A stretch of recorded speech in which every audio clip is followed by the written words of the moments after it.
Coach's Corner with Coach Heck and the infamous Coach Patrick King. You're stuck with me, man. I'm stuck. You are stuck with me. I ain't going anywhere.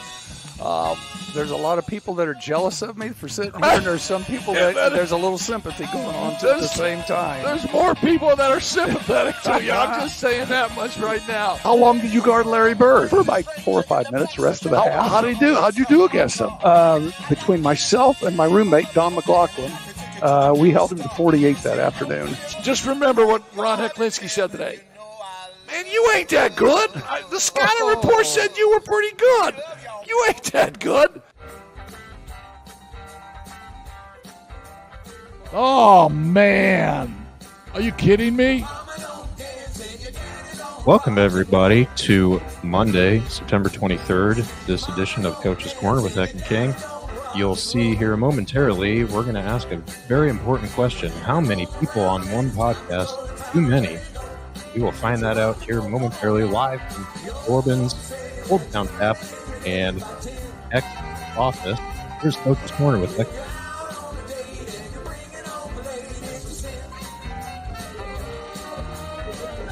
Good evening, everybody.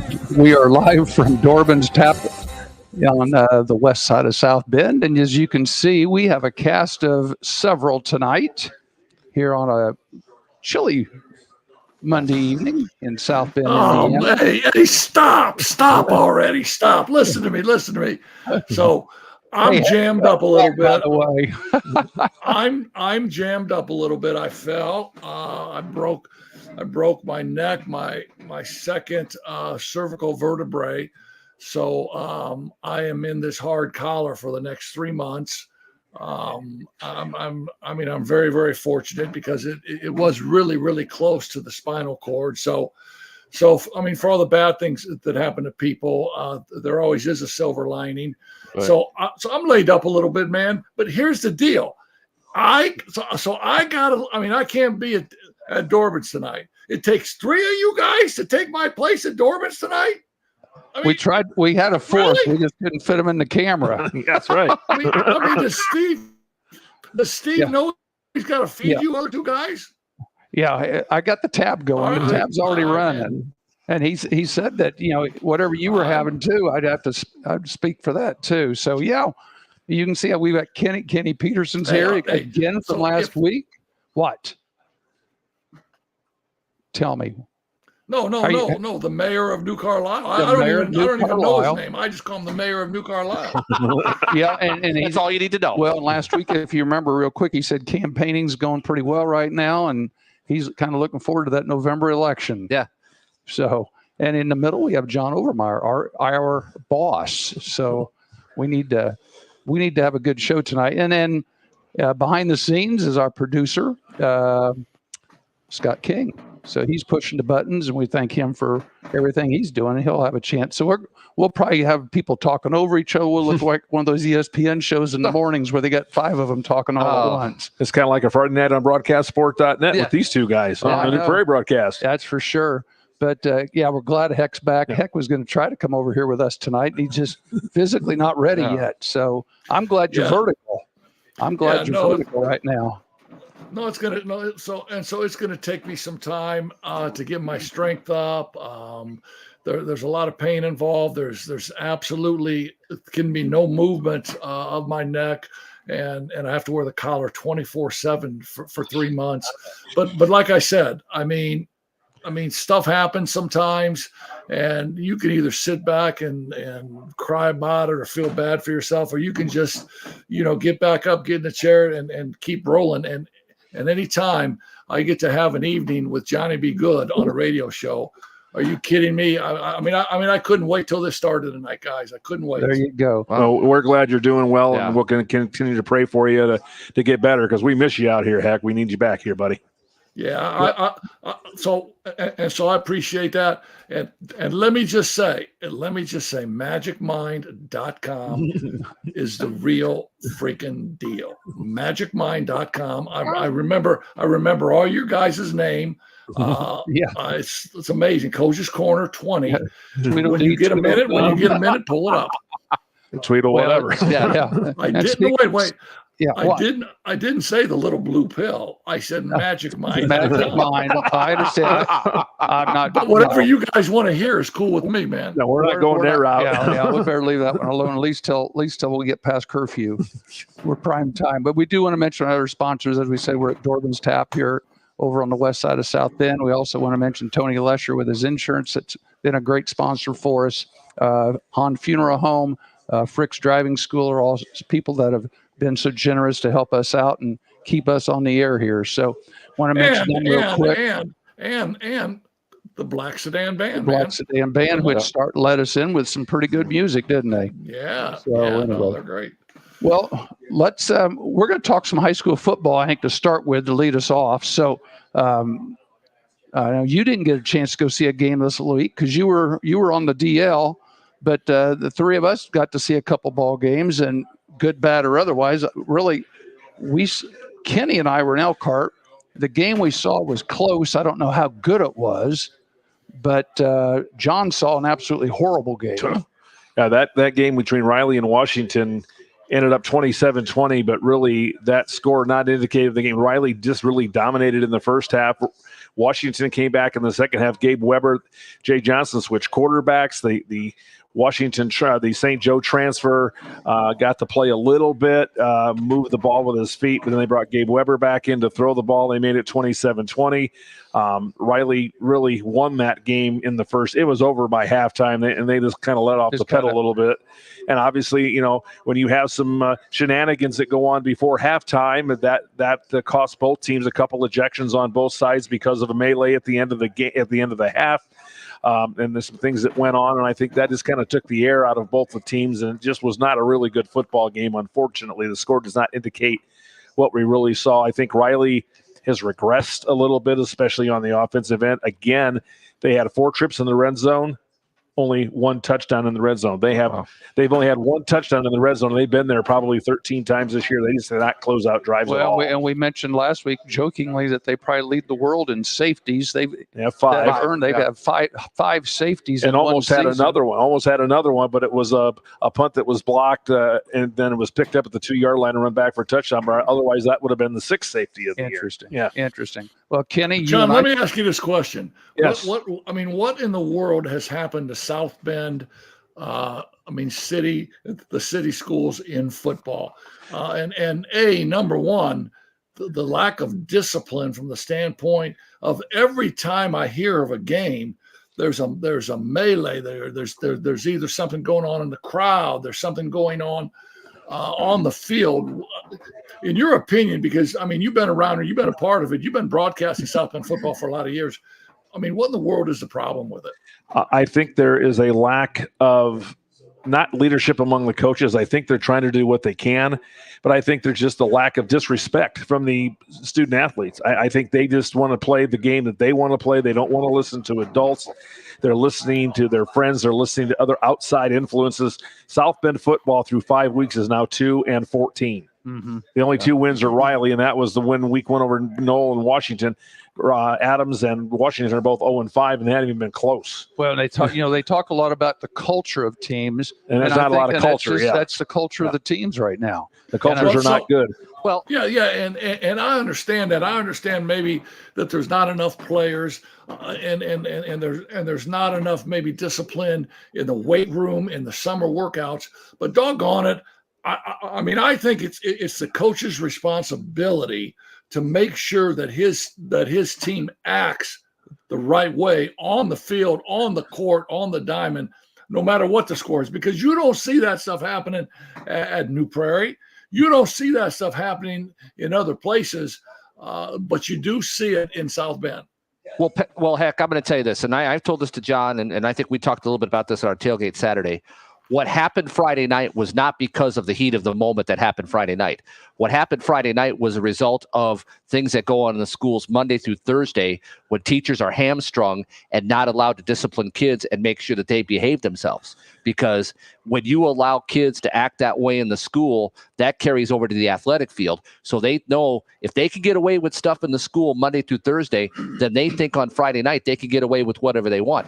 And anybody that watched that footage of the broadcast on Friday night can see that there weren't a lot of Riley kids coming off the bench. I mean, I broke that film down. I told this to John.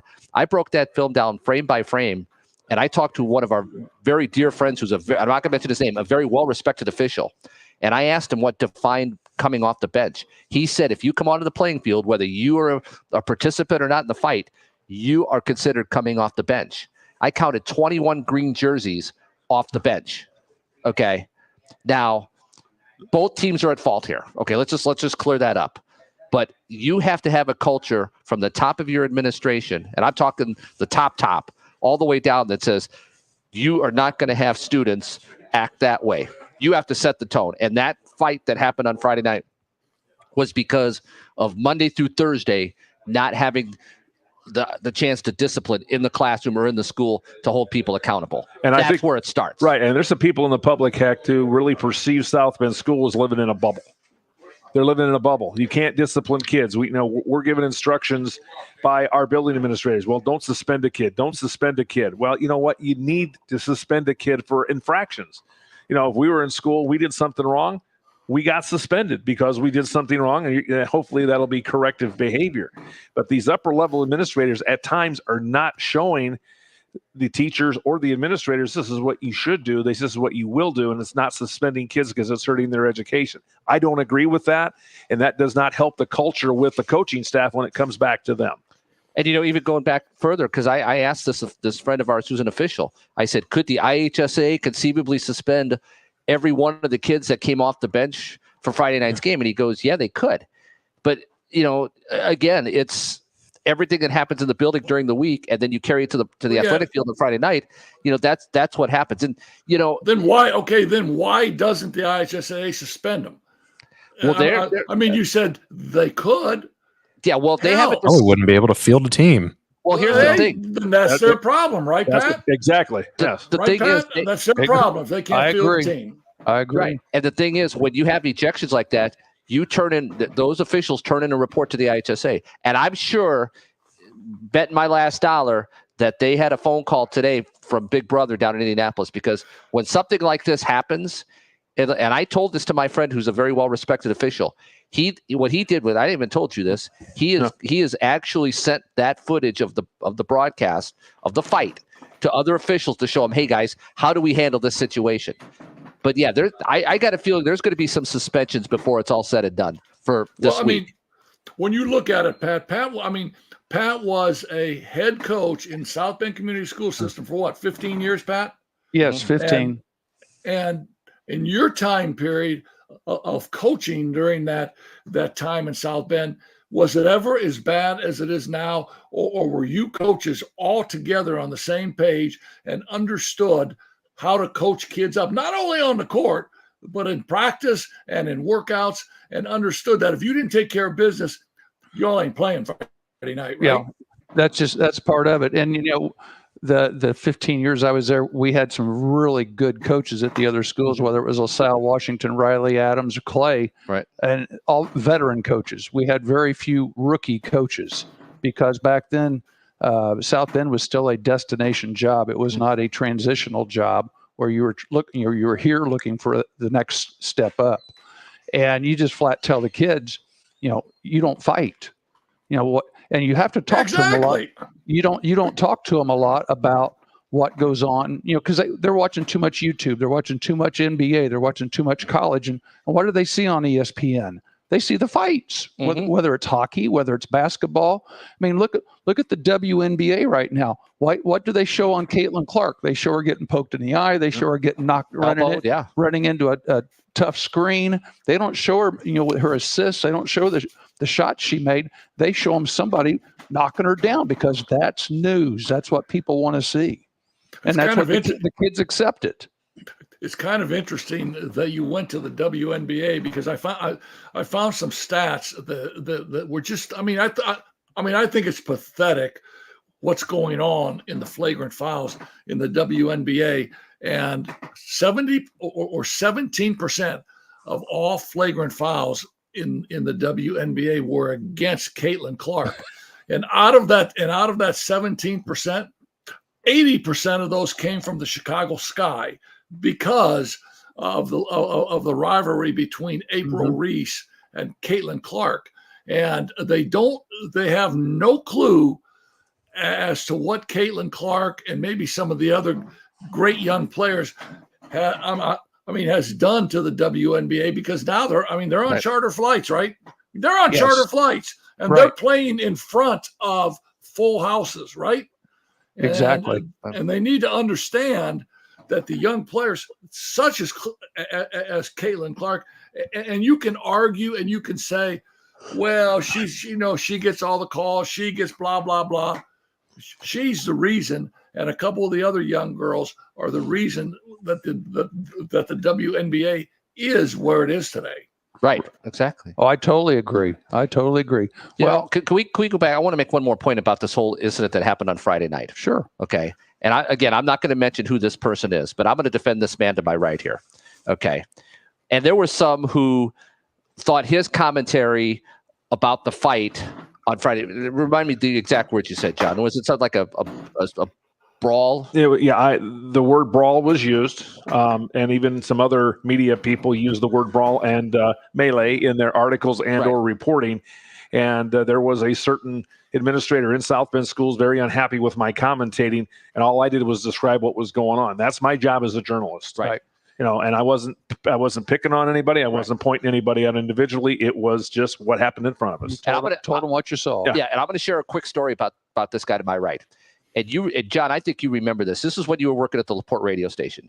You had to deal with a situation where a coach from New Prairie was let go, if you remember. Yes, I do. Yep. And it was originally reported as that he had resigned. And you went to talk to this coach. Again, I'm not going to mention who this coach is, but you know who it is. And he came on your radio station and he said, no, John, I was let go, basically fired. And they tried to protect him, but he got the story. And that's what we try to do as journalists, and it's what we try to do in our broadcast. Because, I've known this man for over 30 years. I mean, we go back to our days at LaPorte. Okay. That tells you how old I am. Makes me older. But the point is we're in this. If we kind of went through and kind of sugarcoated it, then we wouldn't have any credibility as journalists. There's somebody, and I won't mention this person's name, who is mentioning these people's names. Come on, man. I'm not going to embarrass him. I'm not going to embarrass him. Too many anonymous sources.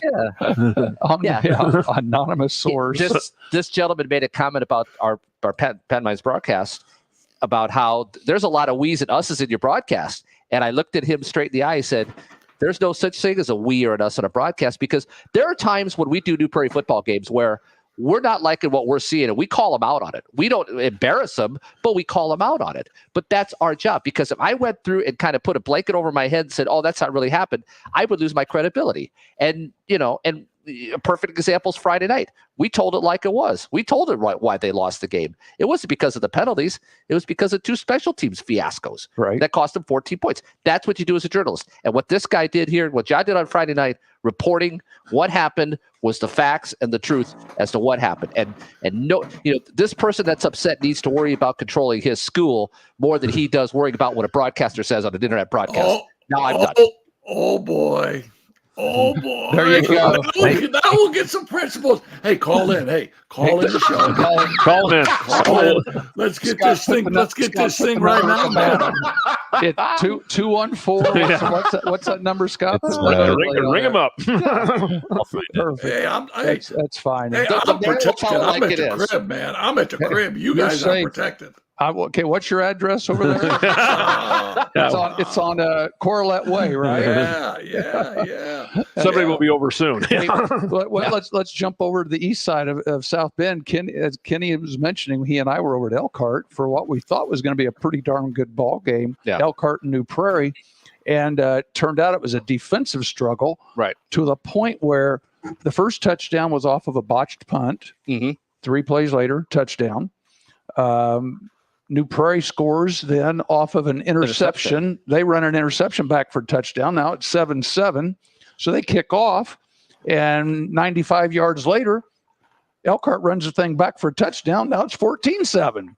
So that's how our game went. You said New Prairie had 115 yards total offense. 115 total offense, that offensive juggernaut over west of South Bend. 36 carries for 97 yards, Coach. Yeah.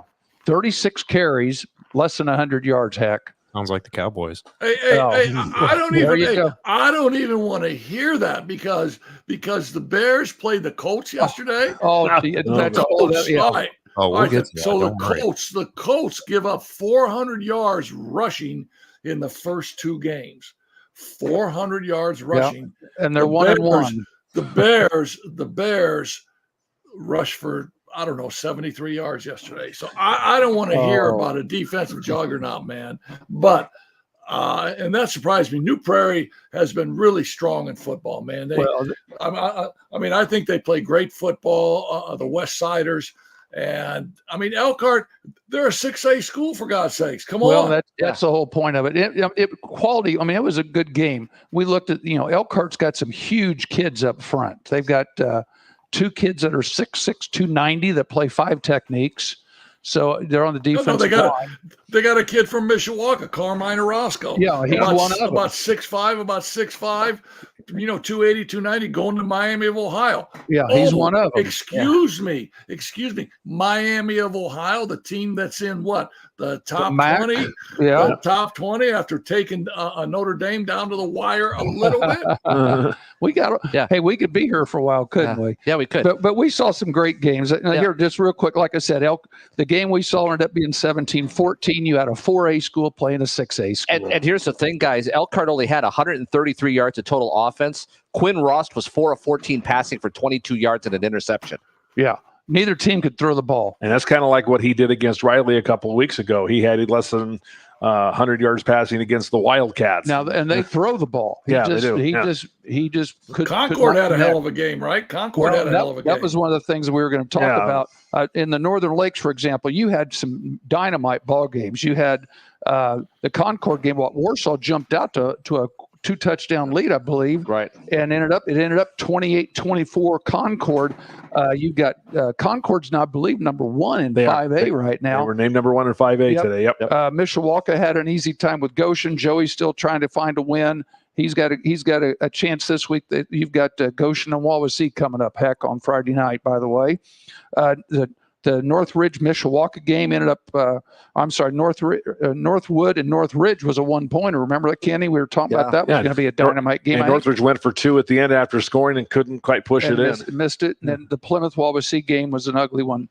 Well, that Northwood game, a kid from Northwood kicked a 60-yard field goal that could have been good from 65, maybe 67. Yeah, 60-yard field goal, high school kid. So that was impressive. Hey, over in the Duneland last week, Crown Point continues to roll. They beat Portage. Lake Central beat LaPorte. Merrillville, Michigan City was closer than anticipated. And I think the surprise over there was Valpo and Chesterton ended up in overtime, a 1-point ball game.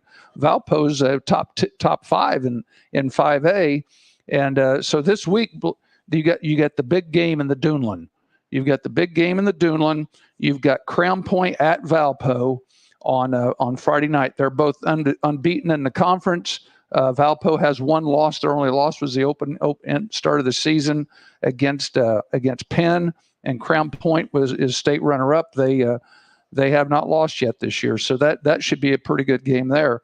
In the Northern State Conference, Jimtown beat up on Bremen, Knox beat up on John Glenn, and Valley and LaVille ended up being about a 10-point game, 32-21.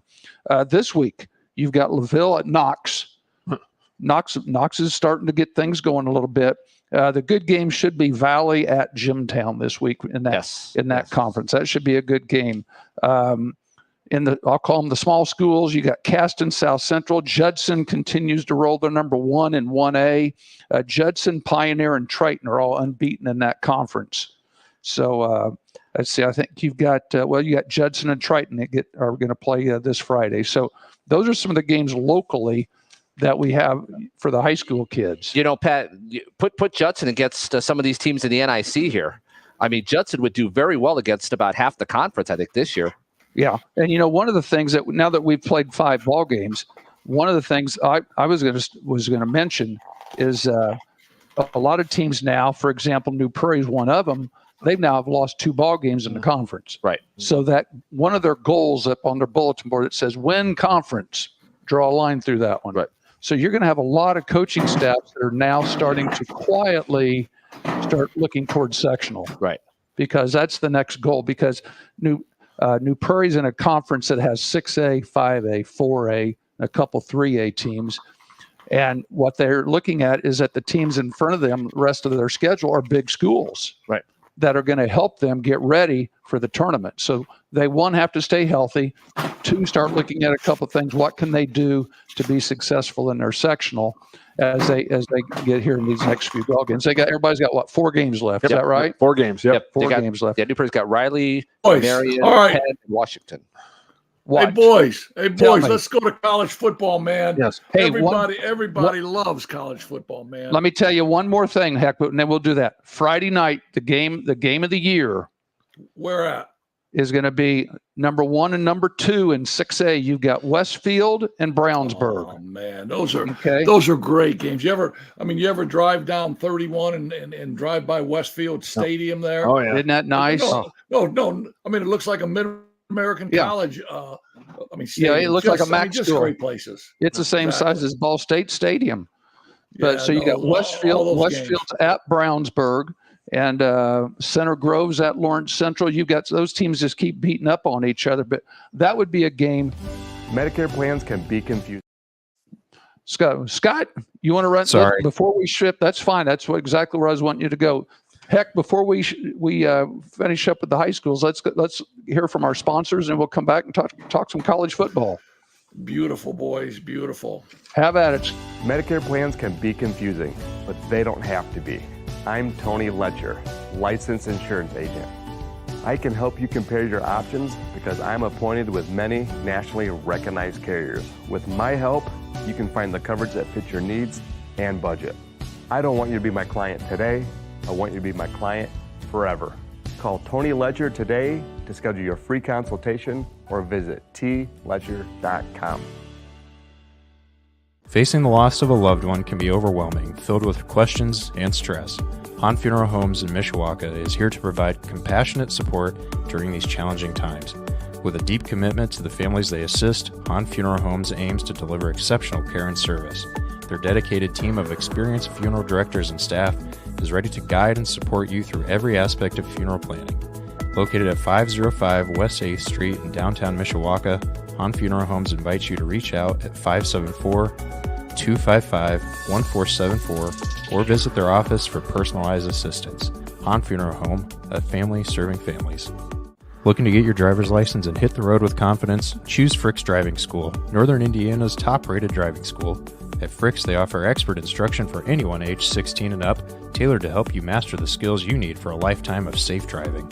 Their experienced instructors ensure you're well prepared for both the written and behind the wheels tests, and one of those instructors is our very own Coach King. Located on Addison Road in Mishawaka, they provide flexible scheduling and personalized lessons to fit your needs. Plus, they offer the state driving test in-house for just $65, making the process even more convenient. Call them today, 574-256-0650, or visit fricksdrivered.com to learn more.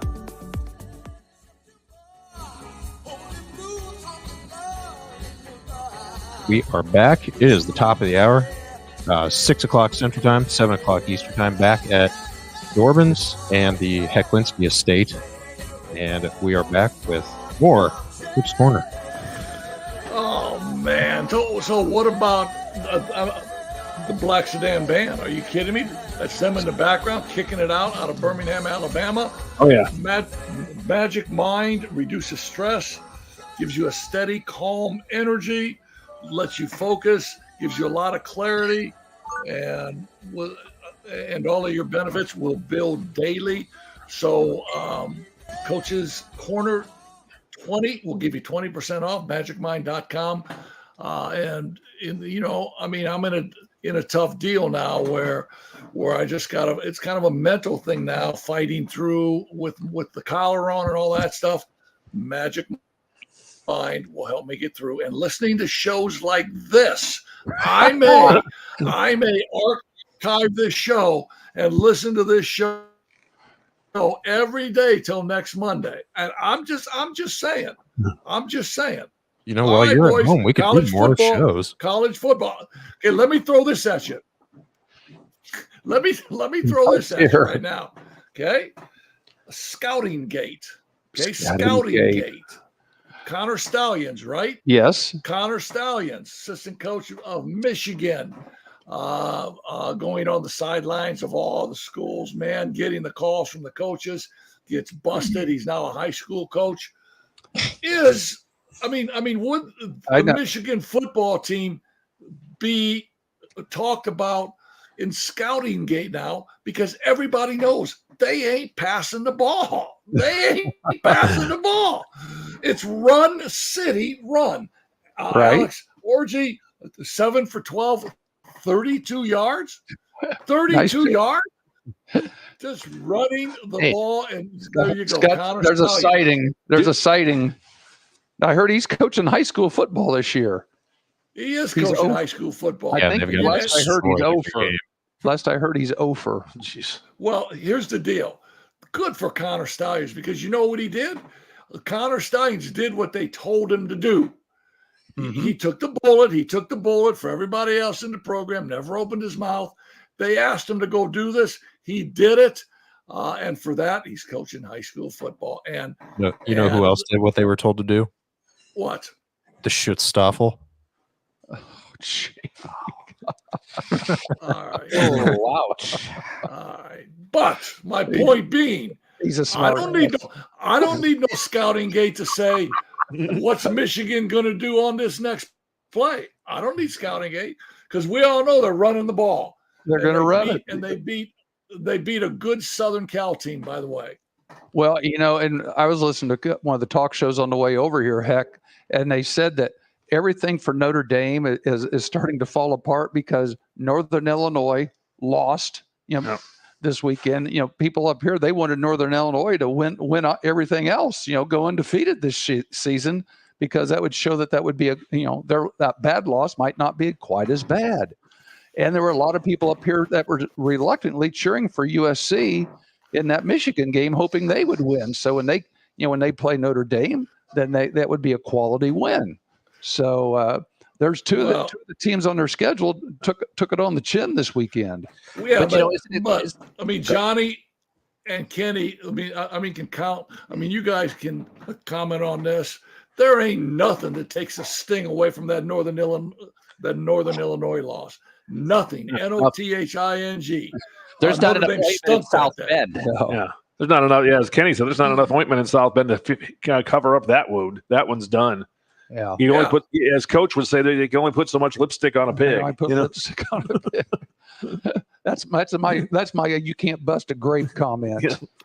Yeah, no. The immortal jumping Johnny Wilson, 1946 Mr. Basketball. So Illinois wins a big game against Nebraska. Yeah, at Nebraska. Yeah. That was a good one. And I'm looking here. Texas is still number one. Manning got a start, and a lot of people said, it wasn't anything special, but he did get a win. Yeah, he did. And he knows that when Ewers comes back, he goes back to the bench, which I thought was interesting. But they said he's a Manning. He understands the system, and he understands how this works. You are a backup right now. And just happens you're a pretty good backup on right now the number one team in the country. And I think it's safe to say that Oklahoma got an awakening as to what SEC football was like on Saturday night, fellas. And they were taking a Rocky Top, that's for sure. Yeah. Yeah, but let's not forget this part of it now, okay? Arch Manning, he's got great heritage, great traditional values. He's also got a pretty nice checking account in the NIL department too. Okay. Yeah. He's making money. He's backing up a really good quarterback. He's going to have 3 more years then to run the Texas offense. And everybody ought to know by now that Steve Sarkisian is a really, really good college football coach. Yeah, he's done really well. And kind of jumping off on a tangent, I was listening to the talk show again, and they were talking about the readiness of these college players coming into the pros. Yeah. And they were specifically talking about the linemen and wide receivers. Yeah. And how they seem like here in the last 2 or 3 years, they're more ready when they get into the pros to make an immediate impact. And the whole thing was they were trying to say that the the NIL is the reason, because these players are not leaving early for the pros. They're staying for a fourth, fifth, and sometimes sixth year, getting Or their seven, education. right? Some seven, but they're getting their education, but they're also staying another year in college. So when they do come to the pros, they're now 23, 24 years old instead of 20 or 21. And they've had another year to learn at the college level. So when they come into the pros, they can make a better impact. Well, there's a rule, I think, in the NFL that you cannot draft a player until he's through his third year, 3 years in college. You got 3 years. That's, Years a, out of that's high a great school. rule. Yeah, I mean, could you imagine an 18-year-old kid trying to go up against these men in the NFL? He'd get destroyed. Well, we see that in Yes. high school. Oh, yeah. Yeah. We see that in high Smith. school when you've got freshmen and sophomores trying against juniors and seniors. Oh, yeah. Well, so would somebody please call the general manager of the Bears, Ryan Poles, and tell him this fact about linemen? Because it seems the Bears ain't got any of them, man. They ain't got any line. Heck. They couldn't ain't got bust- any line. Come on. They were As you would bad. say, heck, they couldn't bust a grape. They were bad. They could not bust a grape. I swear. And but I jump ahead because how about the cream and crimson, man? How about Kurt Signetti? What's their coming into Bloomington? record? What's their record right now, Heck? The record's 4-0, and they're fixing to go play Maryland. Now they're getting into their Big Ten schedule, and they're obviously going to lose some games. But Kurt Signetti, he took the job. He came from James Madison. He said, basically, all I do is win. Check my records. All I do is win. And everybody, including me and you three guys, probably said, but not at IU. Remember last year when they introduced him and he went out center circle the IU basketball game, and he basically told everybody to get out of the way because we're coming after Ohio State. We're coming after Michigan.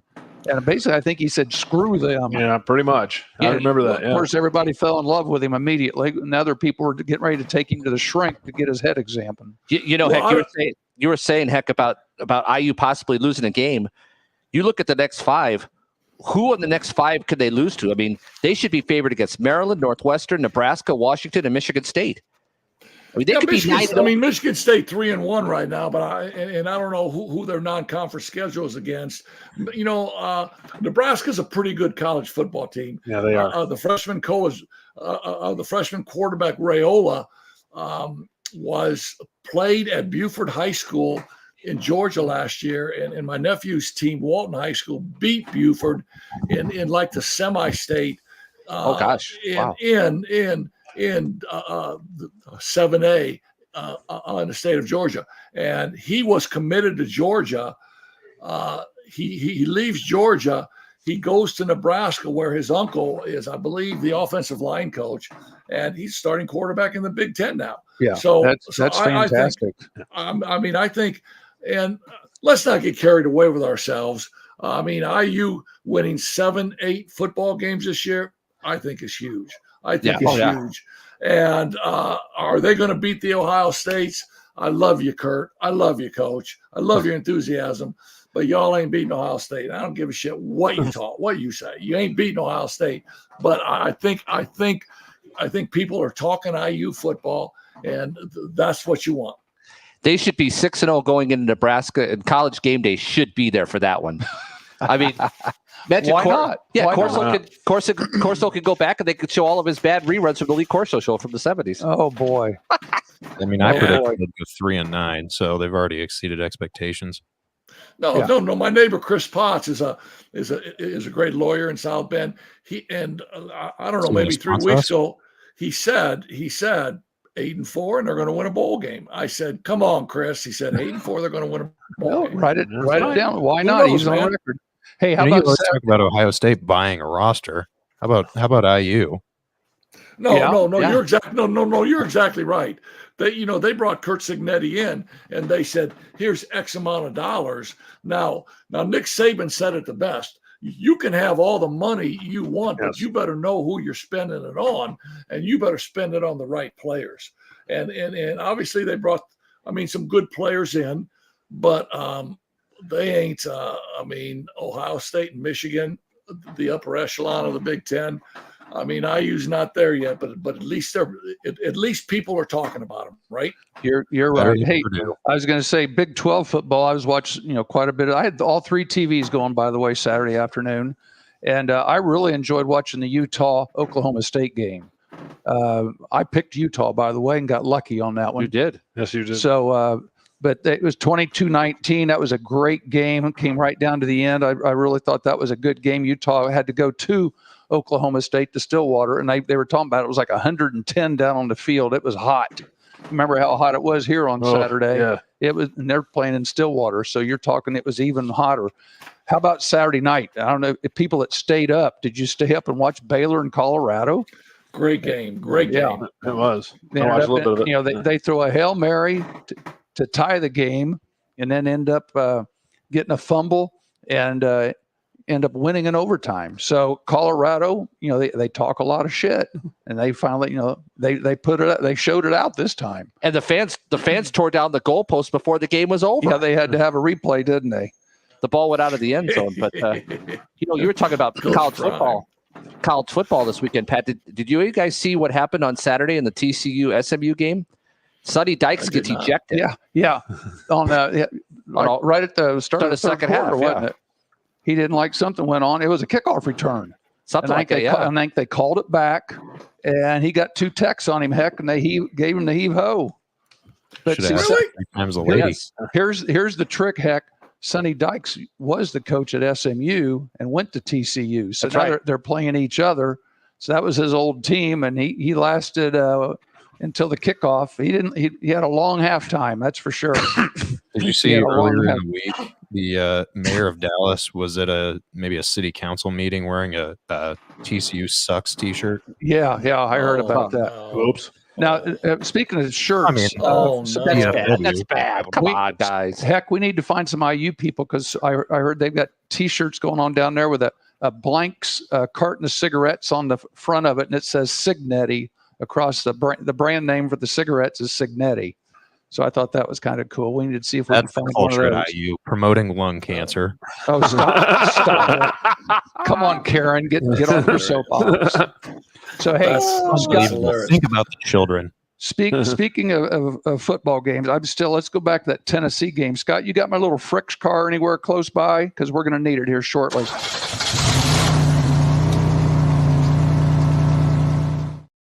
I'm always ready. I hear you. There goes our little car too.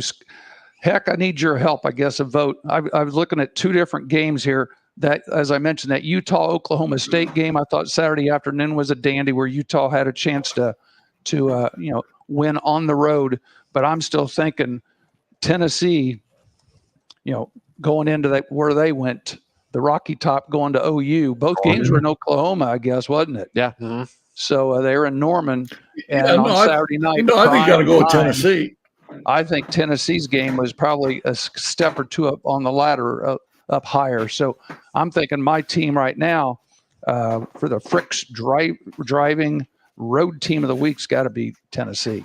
Especially with the history that Yeah. Josh Heupel has at Oklahoma, having played there, been the offensive coordinator under Bob Stoops, to come back with another team and beat them in their own building. Yeah, He's got so many connections to Oklahoma. I thought that was really impressive. So hey, listen, boys. I mean, before we get too far ahead, I think we got to talk about that Notre Dame game for a minute. I mean, we're South Bend people. We live here. We root for Notre Dame. I don't know about you guys. I love Notre Dame. yourself. I've watched every game since I was knee high to a grasshopper. But what's Sunday morning your replays. feeling on Notre Dame? What's your feeling on Notre Dame, man? I still think they're a work in progress offensively. To me, they've got to find a way to get better offensively, because they can't continue to struggle on offense against schools like Miami of Ohio, Northern Illinois, teams that they should be able to manhandle. And these MAC schools are coming in here. One has beaten them, and for about a half on Saturday, gave Notre Dame trouble. That's a little bit concerning coming into what they're going to see on Saturday against Louisville. Well, and I was listening to a talk show on the way over here tonight too, and they had somebody on. They were talking about Louisville and Notre Dame, and they say yeah, Notre Dame can run the ball very effectively. If I'm Louisville's DC, I put 10 guys up in the line of scrimmage and dare them to throw the football because Riley Leonard has not proven, except for the one pass that he got to Bo Collins, they have not proven they can throw the football, especially downfield. That's what they did last year. So so Louisville's going to load the box and dare Notre Dame to throw. And if they can do that, I think Notre Dame is so one-dimensional right now with the run game. Yeah, they've got Jerry and Price and obviously some other people that can run the ball, and we know Riley Leonard. But if you're going to load the box, I'm the Louisville defensive coordinator. I'm going to load the box and say, okay, Riley, you're going to beat me. You're going to beat me with your arm, and he hasn't proven that yet. Well, you put a spy on the quarterback. Yeah, and they'll spy him. Yeah, exactly. Because he runs off the broken play. So, go ahead, Kenny. Well, I was going to say too that they've got a championship level defense. I mean, that defense is good enough, I think, that can compete at the elite level. They got to find a way to get the offense up there. And I think with Riley Leonard, at some point, you got to say to him, okay, Riley, if things aren't going well, you're only getting a half. And if things don't get better, we're going to bring somebody else in. Stop. You might be the mayor of New Carlisle, but stop that right now because Riley Leonard is making $1 million and they paid $1 million for him. Now, at some point in time, are they going to say, Steve Angeli, come on, big Steve. Come on. Hey, Riley, take a seat. That's the problem with NIL, because I don't disagree with you. Right. I don't disagree with you at all, Kenny. But here's the deal with Notre Dame. I mean, if you're Notre Dame and you got NIL money coming out of you know where, you can't put together an offensive line.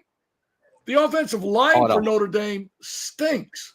Yeah. I mean, when you're talking about FBS football and the quality of people in the game, Northern Illinois beat Notre Dame on both lines, the defensive line and the offensive line. Oh my God, yeah. I mean, Miami, until the physicality got to them a little bit, Miami held.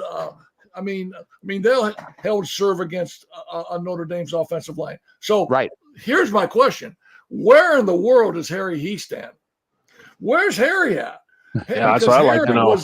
Was a longtime Notre Dame line coach who just did a tremendous job year in and year out of cranking out NFL quality type offensive linemen. And that's what I want to ask right now. Where's the quality offensive linemen that Notre Dame used to have? Well, two of them are hurt. They lost one before the season started. Yeah, and I understand that, but then they've replaced two of these guys with guys that started last year. That's a good point. So, you know what? They have some experienced guys that got some starts last year, and they looked awful. As heck, they just looked awful. They have got to figure that out, because I don't care if you're Tom Brady, Joe Montana, or Dan Marino. If you don't have an offensive line, you can't produce at the quarterback position. Notre Dame does not have a good offensive line right now. That is a big problem. When your linebackers are sitting there reading run first, run second, run third, because they know that Notre Dame can't throw the ball more than 20 yards downfield when they do throw it, and they don't, then do they have anybody that can catch the ball so they can play man-to-man, and as you said, leave people up in there, and they've got people, they're blocking the front four, but they can't get off. They can't get off because those linebackers are stepping up so quickly, filling holes that they can't get any plus yardage. So I say this. Go ahead. So I say this, like the last couple of years, they had to buy a quarterback. They bought a quarterback in Sam Hartman because they failed to have a recruitable high school player that was ready to play. They had to do it again this year. They had to buy a quarterback with Riley Leonard because they failed to have a recruitable high school player who could step in and play. I mean, my own feeling, and I hope my feeling is correct here, because I'm not allowed to move my neck, so I don't want to get too emotional or too aggravated about this. I think CJ Carr will be the recruitable high school kid that will come in next year and be able to play. And now, I mean, you can spend your money in other areas, but the last couple of years, they've allocated so much money to that quarterback position. I think, like other areas of the team, took a back seat. Right? It's like baseball going out and finding a really good pitcher. Right. And they use all their money, and now they don't have anybody can hit. Well, and you talk about recruiting. I was reading an article a little earlier this afternoon. Now that Deuce Owens has been courted by Auburn, Now he's actually going to come in for the Stanford weekend because he may recommit to Notre Dame now. What are they going to do with him? Here's another 5-star quarterback that Notre Dame is recruiting, and now he's going to come to the Stanford weekend in a couple of weeks. It's like, where are we going to spread all these quarterbacks? He's playing the free agent market. Oh, yeah. Heck, I Is CJ think Carr there right now? Pardon me? Is CJ Carr on the roster right now? He is on the roster, yes. He's number 3. Yeah, he's the number 3 quarterback. Yeah, they're pulling a Manning on him. Well, I think what you're talking about, Heck, is Angeli probably needs to go. We said this last year. He needs to transfer, and he's hanging around just to get his education. He's got some pretty good money. He loves Notre Dame. He wants to get that Notre Dame degree, and I say good for him. And then he's going to take that 4th or 5th year, whatever eligibility he has. He's going to go off to greener pastures. CJ Carr will be named the quarterback about January 1st. And so, what does that tell you about Deuce Owens? What does that say about his thought about how good CJ Carr is? I mean, maybe someone from the inside said, "Hey, Deuce, hey, listen, CJ Carr really ain't that good. He's got the great name. His grandfather, Lloyd Carr, blah, blah, blah. He's got all the genetics in the world, but he's not that good, Deuce. So maybe you can come in here and maybe you're good enough to beat him out and forget about Kenny Minchie. Forget about Kenny." And so what does that say where someone has got in Deuce Owens' ears or in his representative's ears and said, he ain't that good, man. Come on in and beat him out. And that's just called recruiting. That's recruiting right now. And then if they can get him in here, then they have him and nobody else does. Think about that. Back in the old days, think about Woody Hayes and all those old timers. They'd recruit the heck out of those kids. They'd get the 2nd and 3rd string running backs and stuff, and they would sit there at Ohio State, and they'd never play. But if they were there, that meant Michigan couldn't get to them. That meant Michigan State couldn't get to them. They just had them stock rolled there in the back room waiting in case somebody got hurt. Well, now with them upping the scholarship limit too, they can take a heck of a lot more people. Right. They got to have money to keep them, though. That's the thing. Yes, but I understand. Yeah, and we haven't even mentioned Saturday night, man. Georgia at Alabama. Right. Oh, I know. How are we talking about other games when Saturday night Georgia at Alabama, man? Are you kidding me? Well, that's where I'm going to be. I'll be right in front of the television for that one. After I get back from Notre Dame, that's where I'm going after the Notre Dame game. We've got some good stuff. Like I said, we got a great high school game Friday night in Westfield and Brownsburg, and then Saturday night you've got Alabama and Georgia. What else? That's like a preview of the national championship. Maybe. I think we should do a special edition of Heck and King from King's House Saturday night in the basement. we should do that. Heck, you're home every day. You and Scott, you guys could do it like a noon podcast every day if you wanted to. He'd just hook you up and you could just talk as long as you want. That's actually a great point. But think of something. For me, it was a good time. And I know Scotty. Scott would and just I know love Scotty that. wants to. And I know Scotty wants to talk about that game at Michigan State, 3-1 Michigan State. But when you watch Ohio State play, the running back that Ohio State has, both of them, they're top notch, man. They are the real deal, and they are really, really good. And right, they're getting better. They're getting better every game. That's for sure. I think that was the thing.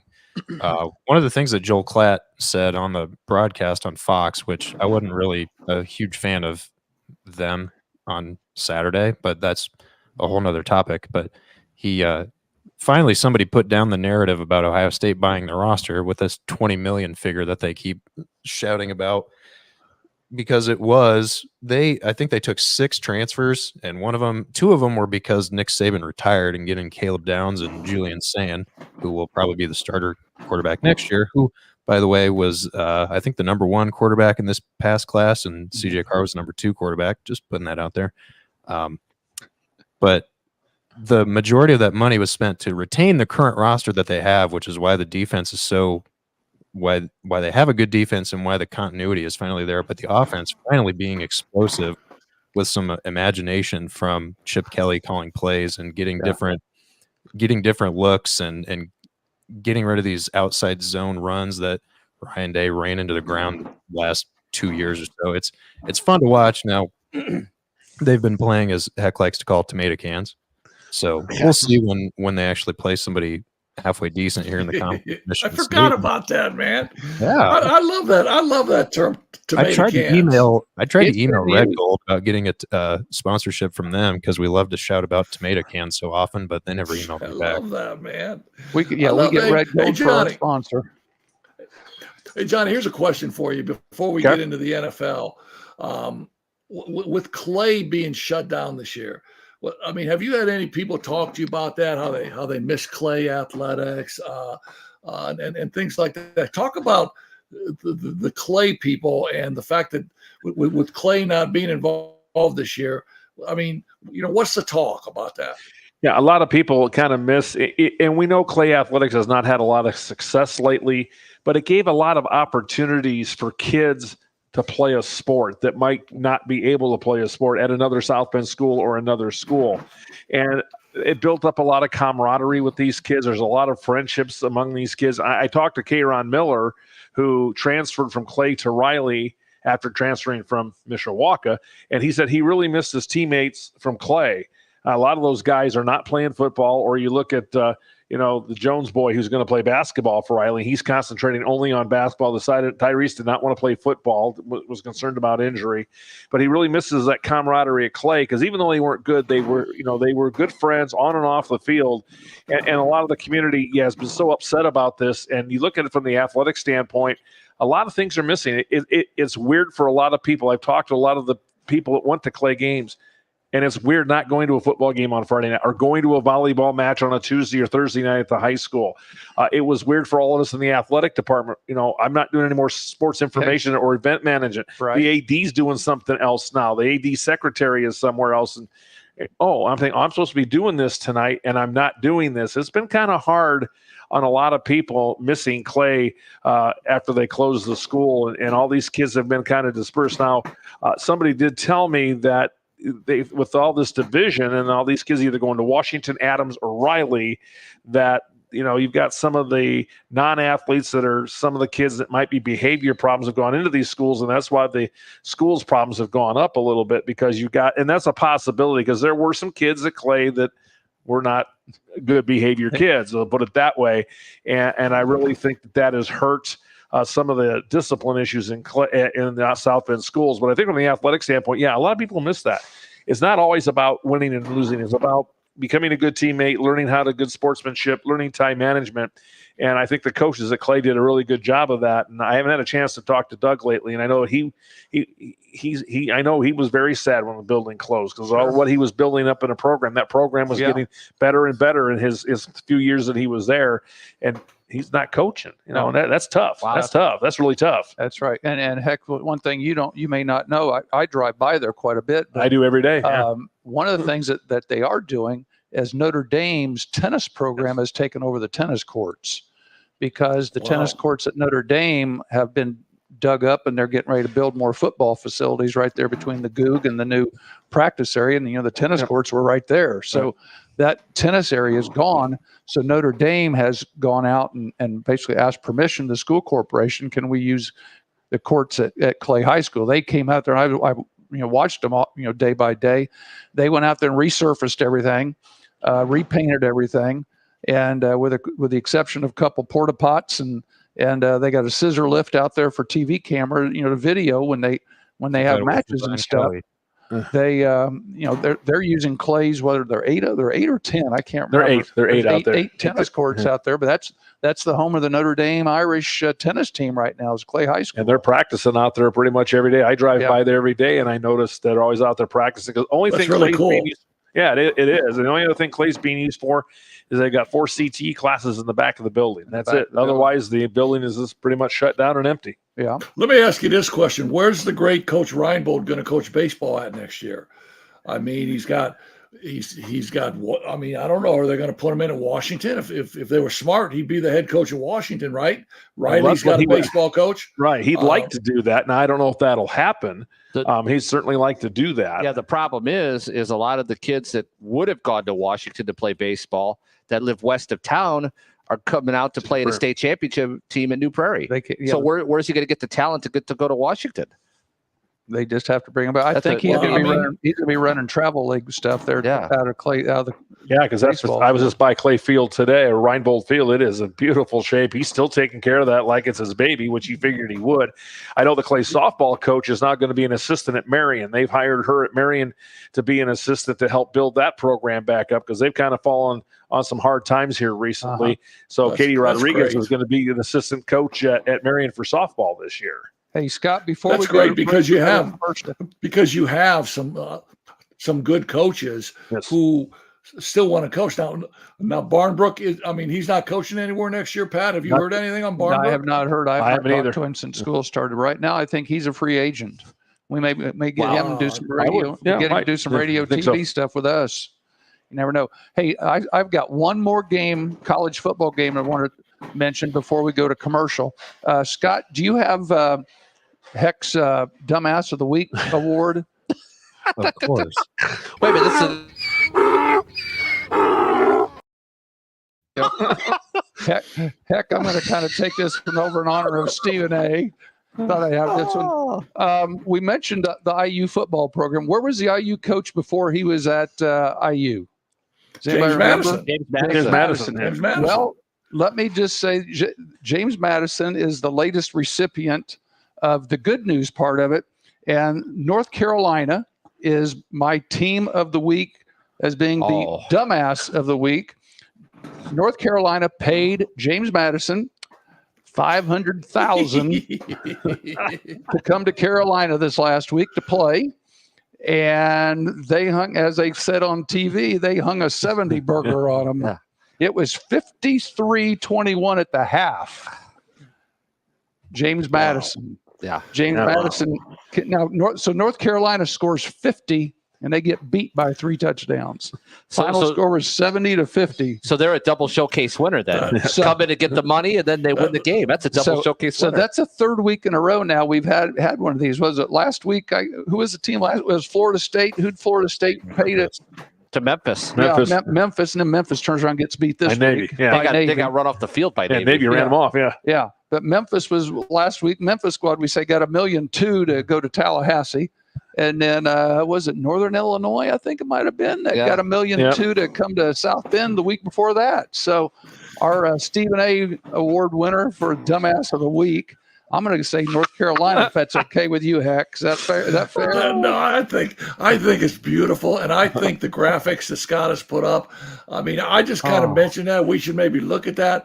Scotty ran with it, man, and I think it's really cool because that's a dumbass move, but you know what?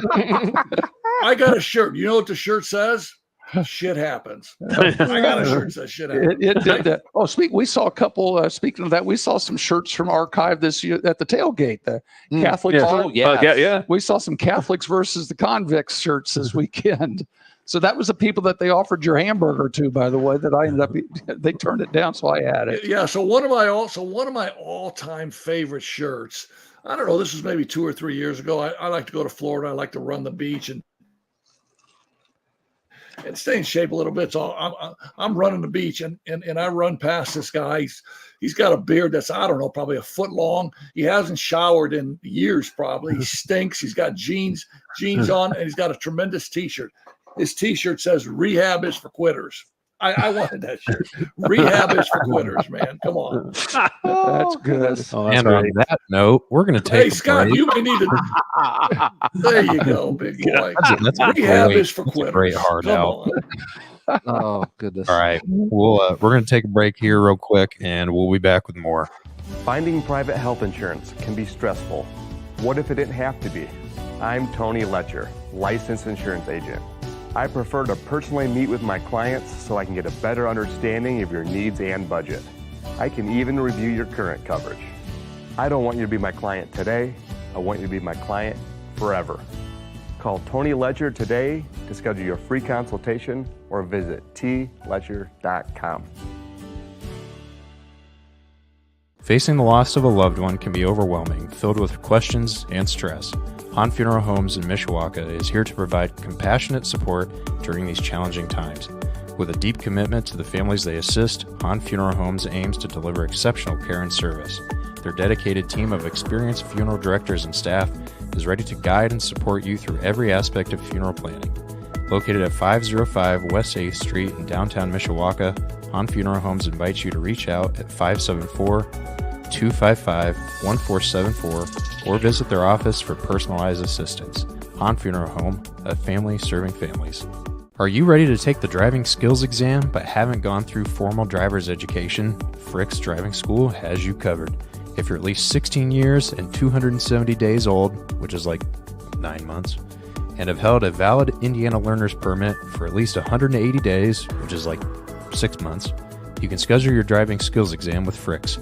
They provide the vehicle for the exam. Just bring yourself, a can-do attitude, and a ride to and from the office. The exam takes about 20 minutes, and appointments can usually be scheduled within a few days, and it costs $65. Call 574-256-0650 or visit fricksdrivered.com and book your exam today.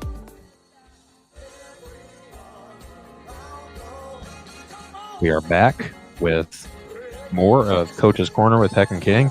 If you like what you're watching, leave a thumbs up on YouTube, drop a comment in the chat, and even if you hate what you're watching, please comment and tell us why. Also, you can text us at 214-945-4134, and if you love us, if you hate us, if you love me comparing that team up north to the Waffen SS, let me know. Drop a comment. And here's more Coach's Corner with Heck and King. Hey, we're back, Heck. We got another 30 minutes. Hey, let's talk some pro football a little bit, and then we might mention some baseball before we leave. We got to talk a little bit baseball. We got, a week left of that, and some maybe the WNBA playoffs are this week, best of 3. Let's talk pro football. And do we need to just jump right into the Colts and the Bears because, and then we can talk about the Lions. Oh yeah, Big and go win from for the there. Lions yesterday. So, Heck, tell me what we need to do to fix the Bears. Well, here's what we need to do to fix the Bears. We need a serious shift in the ability to hire a coaching staff on the offensive side of the ball. The line for the Chicago Bears is awful. The Chicago Bears 4th down and inside the 1 yard line. Inside the 1 yard line. The Bears aren't even an option team, but they run an option. They run an option, and they take a shot. Okay, all 5 of the offensive linemen for the Chicago Bears are laying on the ground. They whiffed. Why DeAndre Swift is getting manhandled 12 yards down the field. Now, the offensive coordinator, in my estimation, and I mean, I don't say this stuff because we're coaches, man. We don't want anybody to get fired, right? We love coaches. We understand what they go through. But for everything that I have in my blood in football, I have no idea what the hell the offensive coordinator for the Chicago Bears is doing. Caleb Williams is getting killed every play. I thought he threw the ball well, threw a couple picks, threw for 363 yards. But when you're going to drop back 52 times with a rookie quarterback, the Indianapolis Colts have allowed 400 yards rushing in 2 games. They were and dead last. All the Bears can rush for is 63 yards. The Colts were dead last in rushing. I mean, there's got to be some accountability for that, right? Accountability somewhere along the line for that. And that's what Dave Wannstedt was saying on Bears post game yesterday is if you're going to have Caleb Williams throw the ball 52 times, you're not going to be successful at all. Doesn't matter who you're playing, but especially the Colts, who were, as you said, Pat, were dead last against the rush. And I didn't listen to Waddle and Sylvie this morning, but I'm sure that might have been a topic. Okay, and Heck, I'm going to ask you this, and I'm going to ask all you guys this. Okay, I've got the play up here, the 4th and goal at the 1. Why in God's name do you not put your quarterback under center, even when it's 3rd and goal, and say, we're going to get 2 shots to try to get 1 freaking yard? And then you run this. It wasn't a pro player. It was a high school play. Heck, it's a Bill Gum play. Well, here's sorry. You said Here's the question. high school play that had no chance to succeed. Put the refrigerator in. Here's the basic answer to that question. Your power running back is not Khalil Herbert. It's not DeAndre Swift. It's Roshan Johnson, who played at Texas, played beyond or behind the great runner 2 years ago. He's your power back. Why is he not in the game? Or why on third down, maybe, why is there not a fake to your running back? Every other NFL team will fake it, hit a wide open tight end in the corner of the end zone because everybody's selling out on the dive play. There it is right there. Look at that. Run that back. Okay, run that back and then stop. And then stop when I tell you to stop. Ready? Go. As soon as your linemen all end up on the ground. Watch. Stop. There's 5 linemen, except number 79. There's 4 linemen already on the ground, and he hadn't even pitched the ball yet. But there's got to be accountability for that. But it goes to my point. It goes to my point, Heck. Why in the world are these offensive coordinators and coaches afraid to stick a guy underneath center on 4th and less than a yard? Because formationally, you're already minus 4 yards before the ball's even snapped. I mean, I'm curious to what you guys think. Pat, you know, we talk a lot about things on our broadcasts about why coaches do things. Why are people afraid to line up, put the quarterback under center? I don't have an answer because, you know, we always wondered, even in I formation with a quarterback under center, your tailback was 7 yards deep. Right. You know, so he's got to run 7 yards just to get back to the line of scrimmage. Why not just try the tush push? Well, exactly. What's wrong with the tush push and or put some big lineman right up there behind the guard and tackle and hide him in there and then just give the ball to the fullback and go. You got a lead block and just push him in. I got nothing. I mean, I got nothing. And you watch that play, guys. They were selling because they saw something in film, not from this year, but from past years with the Bears and this offensive coordinator, that those 4 down linemen and linebackers, they were bringing the world. And they said, we know what's coming. And they read it perfectly. So let me say this to you, too. Anthony Richardson, okay, there it is again. First of all, he never attacks the end hard because there's 3 guys that are getting ready to kill him. And then DeAndre Swift wants to wave the white flag. But here's another thing. Anthony Richardson was a first-round pick last year, and I think maybe a top 5 pick for the Colts. Mm-hmm. I mean, as a quarterback of the future. I see nothing in Anthony Richardson. He missed passes. He missed passes left and right. He's 6'7". He's 250, and he just missed passes. Well, and they I said don't know what they're looking at. His track record. You know, he played that one of the things they were talking about in the draft when he was at Florida. He'd only played, 6-7 games at the most. He didn't have a full season, much less 2 seasons as a college quarterback. So he has very little experience. He is there. Who does that sound like? Okay, who does that sound like? He is their raw talent. Let's trade up. Let's give draft capital away to draft Mitch Trubisky, who played 1 year as a starting quarterback in North Carolina. Mm-hmm. And the 49ers were not drafting him. And the Bears, Ryan Pace, hey, we're going to trade up, man, because the 49ers may take him. The 49ers weren't taking him. No. So you lose draft capital. Patrick Mahomes is sitting there, right, John? He's sitting there. He's ready to be drafted.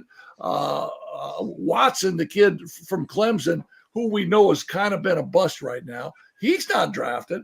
But we're going to take Mitchell Trubisky because we're the Bears and we're going to trick everybody. I'm a Bears fan, but I'm tired of the Bears tricking themselves. When's the last time? They keep saying, when's the last time the Bears had a good quarterback? They're going clear back into the 40s and 50s. I don't care what you guys say. And it's not going to change my mind on anything. They got a good quarterback. Caleb Williams is a good quarterback. Yeah, he throws the ball. He understands how to throw people open. He's athletic. He's a good quarterback. He's a psycho. You got to have somebody that can coach him up, man. That's And you all I'm don't- saying.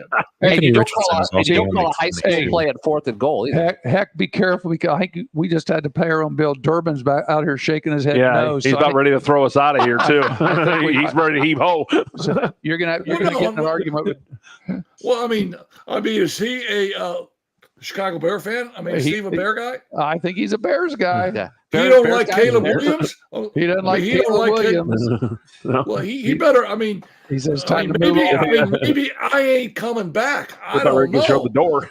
But Caleb Williams is a good quarterback. And hey, Pat, how about bringing some of that goulash home to me tonight? Durbin said no. I got- that happened. Hey, we got you on the house speaker, so you can talk to him right now. Come on, Steve. Caleb Williams is good. He's good. But he's playing with a bunch of clown coaches who don't know how to coach him up. So I guarantee you, if he had the guy, John, that the Detroit Lions have, their offensive coordinator had, I don't know, 2 or 3 job offers last year. I mean, for the head coaching position, he said, "No, I'm staying with the Lions." I mean, look what he's done with Jared Goff, and Jared Goff couldn't bust a grape when he was with the Rams, and look what he's done with Jared Goff. Oh, absolutely. Ben Johnson has done a wonderful job with him, and I really think that he can throw the intermediate routes. He can throw the deep ball. He can throw a lot of things that we haven't seen yet. But he also has a little bit better of a offensive line than what the Bears have right now. He's got a lot better of an offensive line. And Matt Eberflus, the head coach, will I swear to you, and I watch every single minute, every single play, every interview. He would never crack on somebody and say, "Yeah, he's not doing a very good job." He's got this great bubbly personality that's sometimes you just want to say, "Flus, what the hell are you looking at?" I mean, like that play. Said, well, we practiced that play all week. We knew they were going to be in that defensive set, and we felt good with that play. My neck's hurting so much, guys. How do you feel about that play now, Flus? Come on, we just showed it 7 times. How do you feel about it now? Speaking of controversial plays, how about last night, Kansas City and Atlanta? They're throwing the ball into the end zone. 2 weeks ago, KC's got a pass interference that just magically gets called, and KC ends up winning a ball game on a field goal. Last night, they're on defense. Atlanta throws the ball into the end zone, almost the same exact play, and no call.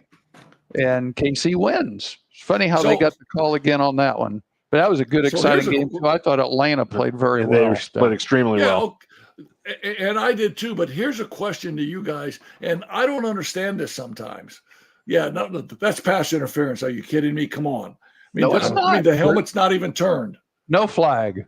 No flag. That's terrible. That's terrible. But Atlanta is down there. Okay, Atlanta's down there. I don't know. There's still 5 minutes left in the game. So why doesn't Atlanta on 4th down kick a field goal? And now you're 2 points down. Because Atlanta got down at the end of the game, and all they would have needed was a field goal. Well, what's the matter with kicking a field goal every now and then? They were afraid they didn't want to give Mahomes the ball back. Here's a comment we got from Q, and I think it ties in pretty well to what you guys were saying. He was more referencing the Bears. He says modern offensive coordinators are air quote geniuses. They have to try to prove they're smarter than everybody else and just end up outthinking themselves. Right on, Q. Right on, man. I mean, right on. So, hey, Q, you'll like this, Q. Yesterday, my kid Aaron, he's 20. He's going to be a funeral director. He says, "Dad," I'm leaving today. I said, "Aaron, where are you going?" And Pat, you'll like this. He says, "I'm going to Anderson." I said, "What are you going to Anderson for?" He says, "Because it's the last day for Gene's Root Beer. They're closing tomorrow. I'm going to Anderson to get some conies, to get some coney dogs, and to get some Gene Root Beer." I said, "Aaron, you better bring some conies back for me." And he did. He went to Art's Pizza. He got some pizza, brought it home, and he went to Gene's Root Beer, Pat. How about that for Sunday? That's a good Sunday. Yeah, it is. Hey, Q, how about that? Should have gone to Frazier's to complete the Anderson Holy Trinity. Yeah, exactly. You know, I think I told you I was not allowed to go to Frazier's when I was in high school because it was on the wrong side of the tracks. That was Madison Heights District. I could not go to Frazier's. I was not allowed to go to Frazier's. I couldn't go to Doherty's in Ellick because that was in Ellick. And I was not allowed in Alexandria. As long as I was in Anderson, Indiana, I could not go to those places. Hey, so what do we think about Aaron Rodgers? I mean, is Aaron Rodgers back playing like Aaron Rodgers? I think he's on his way. Yeah, the jury's still out. Yeah, but I think he's going to do just fine. I think he's going to keep the Jets relevant, and that's going to keep your talking heads on the main TV stations. It's going to keep them happy because they're going to have something to talk about besides the Cowboys. Yes. You know, guys, maybe the surprise team in the NFL so far this year is the Vikings, coming out of the game 3-0. Sam Darnold, come on. So where did that come from? Isn't that interesting? I mean, they're 3-0 right now, and they're the talk of the NFC North, I think. All right. Well, speaking of that, Carolina brings in. They've got a hot quarterback, and one of the Ohio State boys, isn't it, Scott? And Bryce Young. Bryce Young. No, he's from Alabama. Alabama. I beg your pardon. I beg your pardon. Well, Andy Dalton. They bring in the ageless who took his place yesterday and threw 3 touchdown passes. Yeah, Andy Dalton. Yeah, all of a sudden, bring back the old timer. So here's another one. They'd say, let's just bring the old timer in and see what he can do. You know, Baker Mayfield's. You know, people in Cleveland are saying, Baker Mayfield, please come back. Yeah, I'm thinking, well, my. Hey, heck, let's talk some baseball real quick before we get out of here. I was looking at some stuff individually. Batting averages. Bobby Witt from KC's batting .333. You know, the Daves is somebody up around 400 are long gone, but I was impressed that somebody was actually in the 300s batting right now. You know where Bobby Witt's from? Where's Bobby Witt from? Colleyville Heritage. Is that okay? So that's pretty close to being a neighbor down there, Colleyville, Texas. How about Aaron Judge and Shohei Ohtani? 55 homers for Judge with what we got 5 or 6 games left. Yeah, 5 games, yeah. And Ohtani is the first ever to go 50-50. Yes. I wanted to ask you guys for as about big that. as he is, and he stole as big as he is and athletic. Yeah, and he stole third base for his 50. Yeah, his 50th steal was a third base steal. Chris Sale, I didn't know Chris Sale was still pitching. Was pitching for Atlanta now. He kind of bounces around, but Chris Sale has 18 wins. You know, can he get to 20? I don't. You have to get to the playoffs to get to 20. And is it Tariq Skubal from Detroit? Yes, Skubal. There you go. 17 wins for Detroit. And the Tigers are hanging in there in that last wild card spot. I would say Detroit's in a wild card situation. Hey, Johnny, Detroit's 1 game up on Minnesota. Yeah, I saw that. How about that? I like that. How about that? I told you guys in the spring the Tigers would be there at the end, and here they are. I know. Yeah, that's what some of the stuff I was writing down. AJ Hinch. AJ Hinch knows what he's doing, doesn't he? He can manage baseball. Hey, real quick, finish up. WNBA's got their playoffs this week. Hang on, can we go back to baseball real quick? I wanted to ask you, since all of you are, since you know, not to call you old, but you're all significantly older than me, and having lived through several generations of baseball, did any of you think you'd ever see somebody hit 50 homers and steal 50 bases? Not me. I don't think so. In our time, it was really 40-40, wasn't it? Like Barry Bonds or somebody like that. Yeah, exactly. Barry Bonds before steroids. Yeah. And I think this will probably was more realistic. Yeah, it was more of a 30-30 deal. And I think 40 was great now. This is probably the peak for Shohei as he's recovering from Tommy John, because there ain't no way he's going to be stealing bases next year when he's pitching. Yeah, if he's going to be pitching again. Yeah, he's doing all this year. Okay, here's the question. If you're the Dodgers, I mean, do you even want him pitching? I mean, do you want him pitching when he's just hitting the ball like crazy? I mean, why let him pitch? I don't know. That's been a topic. That's been a topic in MLB now, coming down to the end of the season, where a lot of the baseball executives are saying, I wouldn't let him pitch. He's been so successful doing this thing that he's doing now. And I mean, setting records and breaking trends in baseball that have never been here before. Why put another thing on his plate? Right. And so the Dodgers are 93 and 63. They're 30 games over 500. He hadn't pitched an inning all year. So yeah. I mean, does he need to pitch? Yeah, exactly. Do you save him as a reliever or something? I don't know. It's a good question. It's a good question. Hey, I'm just going to mention real quickly, heck, the WNBA, the girls are into the playoffs this week. It's a best of 3. Everybody played yesterday, and your top 4 seeds, New York, Connecticut, Minnesota, and Las Vegas, all won. And what's interesting is the first 2 games are at the number 1 seed. And if it goes to a third game, it goes to the lower seed's home. So, for example, the Fever are playing in Connecticut yesterday. They got killed. And then they play again Tuesday and Wednesday. On Tuesday, you've got Atlanta, New York. You got Seattle. And by the way, Skylar Diggins is out at Seattle. And they play at Vegas. And then the Fever play in Connecticut Wednesday night at 7:30. If they win, then they play again, I believe, on Saturday. And that will be in Indianapolis for Game 3. And then, so I've always thought it was interesting how the final game is at the lower seed, which is kind of interesting. So maybe they just think they're going to win 2-0 and move on to that. Hey, great show tonight, guys. I thought we did personally, well. And personally, for me, it's been really a tough week. And the opportunity for me to be able to cut loose a little bit and chat it up with you guys has been phenomenal. So I'd like to thank our sponsors, Tony Letcher and Health Markets Insurance, Pat Hahn Funeral Homes, Frick Driving, Magic Mind, the Black Sedan Band. Thank you so much for allowing us to put a few clowns on the air and have people listen to us. John and Kenny, thanks for pinch hitting and coming in. Always. I mean, you guys are the absolute best. Johnny, you're a pro, man. This is what you do, man. This is what you do. Thanks for everything. Pat, you're the best. And hopefully next week I'll have my bearings under me a little bit more, and I'll be there.